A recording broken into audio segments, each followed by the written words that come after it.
You ever come home from a long shift, expecting to see your truck sitting in your driveway, but instead, there's nothing but an oil stain and a couple of fresh drag marks across the concrete? That was me. My Jeep had gone, and the neighbors whispered the same thing. Marjorie cut the lock, called a tow truck, and hauled it away. What she didn't know, that Jeep wasn't just mine. It belonged to a police task force, and she had just committed a federal crime. Mo. Act 1, the start of the conflict. My name's Tobias Greenfield. I'm 44, a detective. After years working homicide and narcotics, I thought buying a place in Cypress Hill Commons would give me some peace and quiet. Lake nearby, friendly neighbors, kids on bikes, normal life. That's all I wanted. But then there was Marjorie Clean, 60, visor hat, khaki pants, clipboard always in hand, self-proclaimed Queen of the HOA. She walked the streets like a prison warden doing roll call. From the very first day I parked my Jeep in the driveway, she had her eyes on me. Big, tough Jeep black, reinforced tires, steering wheel lock, dash cameras. She wrinkled her nose like I'd parked a junkyard on her lawn. Unsightly, she muttered to a neighbor, loud enough so I'd hear. Now, I get it. Some people think a Jeep with a bright yellow steering lock looks rough.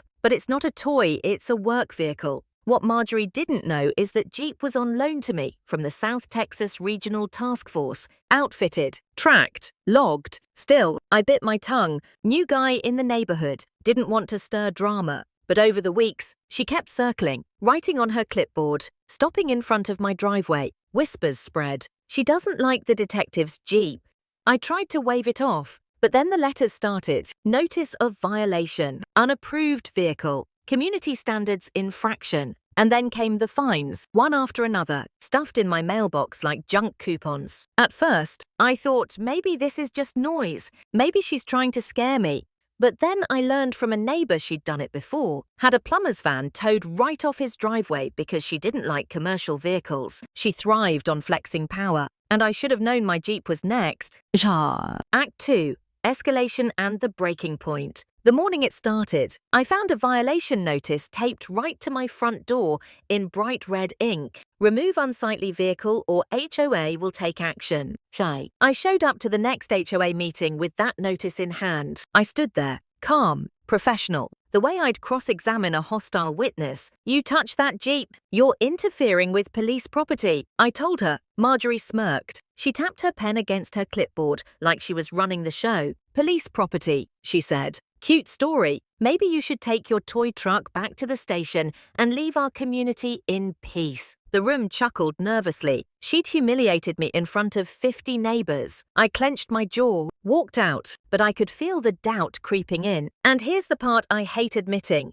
There was a night I almost believed her. I sat at my kitchen table. Violation notices spread out like playing cards. Was I making too much of this? Was it really worth fighting over a driveway dispute? For a minute, I thought about just moving the Jeep, making it easy, letting her win. But that doubt didn't last, because 2 days later, while I was still at the station, my neighbor Gloria called me. Panicked. Tobias, you need to get home. She's in your driveway. I floored it. By the time I turned the corner, it was too late. My Jeep was gone. All that was left was the mangled remains of my steering lock, lying twisted in the grass. Gloria met me halfway, voice trembling. She used bolt cutters, called a tow truck, smiled while they hauled it away. I stared at the empty driveway, my blood boiling. She hadn't just crossed a line, she detonated it. Because what Marjorie had just stolen wasn't a nuisance vehicle. It was a registered, outfitted task force Jeep, loaded with sensitive equipment, GPS tracked, federally logged. And now, it was missing. I made one phone call to my unit commander. Within minutes, alarms were triggered. This wasn't HOA drama anymore. This was obstruction of justice. Act 3. The Showdown and Justice. That night, Cypress Hill Commons looked like a movie set. Blue and red lights danced off every garage door. Neighbors peeked out from windows as squad cars lined the street. The task force had arrived. I walked straight up to Marjorie's porch. She was standing there with her visor, arms crossed, still clutching that damn clipboard like a shield. You cut my lock, I said, voice low but sharp. You towed police property. You understand what you've done. She scoffed. It was a junk car. I did the community a favor. The rules give me authority. Detective Mendoza from my unit stepped forward. badge gleaming. No, ma'am, the only thing you did was commit a crime. You tampered with federal property. Marjorie's eyes darted, just for a second, but she doubled down. I acted within HOA rights. I shook my head. You acted like this neighborhood was your fiefdom, but laws don't bend to clipboards and visors. The neighbors gathered on the sidewalk, murmuring. Some of them looked guilty. They'd kept quiet too long. Gloria and Victor,